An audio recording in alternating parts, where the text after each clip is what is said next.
नमस्कार मित्रांनो, तुमचं पुन्हा एकदा सरसे स्वागत करतो माझ्या दुसऱ्या ब्लॉगमध्ये पार्ट 2 मध्ये। आता मी पोहोचलोय मोरगावला। मोरगावमध्ये आहे मी सध्या आणि तुम्हाला मोरगावमध्ये आल्यावर पार्किंग इथे करायची आहे। पहिले तर प्रथम जी प्रोसेस आहे, एंट्री मारताना पावती फाडायची। पावती फाडल्यानंतर सरळ यायचं। सरळ आल्यानंतर हे बघा, इकडून सरळ आल्यानंतर हा प्रशस्त असा पार्किंगचा एरिया तुम्हाला दिसेल।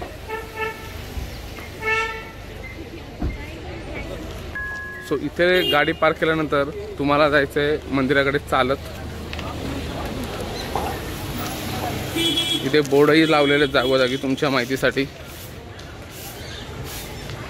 श्री क्षेत्र मोरगाव मंदिराकडे जाताना असे बोर्ड जागोजागी लावलेले आहेत। आज नेमकी चतुर्थी आहे आणि म्हटलं ब्लॉग काढावा।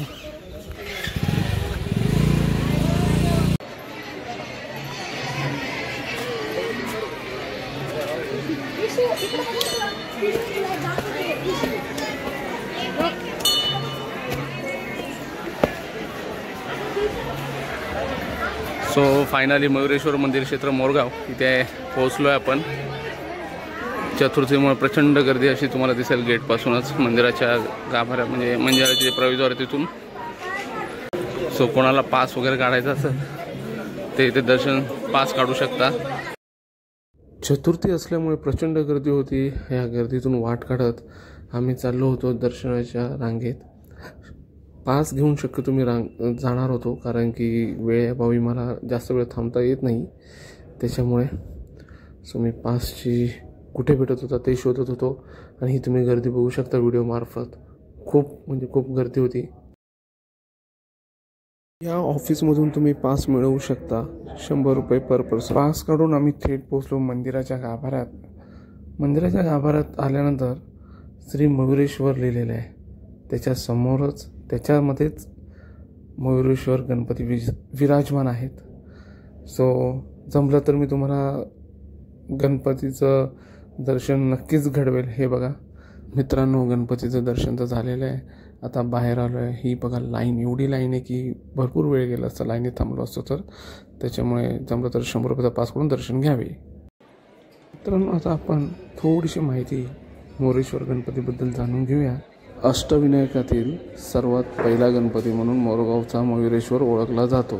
मयुरेश्वरचे मोरगाव मंदिर हे सुभेदार गोळे यांनी बांधलेले आहे। मंदिरातलं बांधकाम हे आदिलशाही कालखंडामधलं आहे। मयुरेश्वर मंदिर हे काळ्या दगडापासून बांधलेले आहे। गाभाऱ्यातील मयुरेश्वराची मूर्ती ही बैठी मूर्ती आहे आणि डाव्या सोंडीची आहे। मूर्तीच्या डोळ्यामध्ये आणि बेंबीमध्ये हिरे बसवण्यात आलेले आहेत। मयुरेश्वराच्या मंदिरात रिद्धी सिद्धी यांच्या सुद्धा मूर्ती आहेत। जी आख्यायिका सुद्धा ऐकून आहे की जी सध्याची बैठी मूर्ती आहे ही खरी मूर्ती नसून त्याच्या पाठीमागे जी मूर्ती आहे ती खरी मूर्ती आहे असं मानलं जातं। तुम्ही नंदीचं दर्शन घ्या। नंदी महाराजही आहेत, त्याच्या बाजूला शिवलिंग सुद्धा आहे।